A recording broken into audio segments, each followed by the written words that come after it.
Hi everyone, welcome to Lifegroup tonight. We're going to be looking at Genesis 50 from verse 15 onwards. And what's happened is Jacob has died and his brothers, do you remember in the story, they are really scared. They wonder how Joseph is going to treat them. So they come to Joseph and they fall on his knees and say, we're not worthy to be your family anymore, but make us your slaves. Please don't kind of hold a grudge. They're really scared that he is going to lash out at them.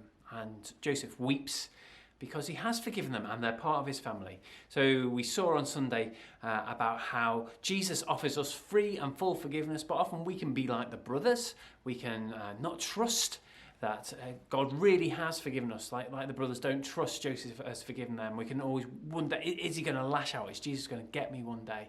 We can come to him and say, just accept me as a slave. But we also saw that Joseph is a model of offering forgiveness. There in verse 19, I think it is, that he says, am I God? I'm not here to judge you. And we thought a bit about how that verse helps us to forgive others. And then we also saw that Joseph trusts God's providence. He sees that even through their wickedness, they planned wickedness, but God planned that same wickedness to accomplish his good purposes. So that we, instead of fearing what's going on, we can trust God's sovereign providence. And then finally we saw that he looks to the future not in despair but in hope, because he knows that God's promises are yet to be fulfilled, and so he trusts in them and says, we're not in the promised land yet, so take my bones with us to the promised land. I want to be part of God's promises. He's trusting God's promises there. And so we saw that in the midst of everything that's going on, we asked that question of what is God doing, and we could respond with frustration and fear and despair.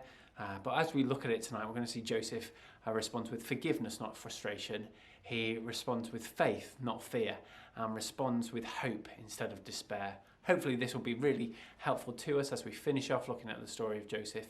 Do be honest about your struggles, and do be praying for each other and supporting one another. Hope you have a great time tonight. See you now. Bye-bye.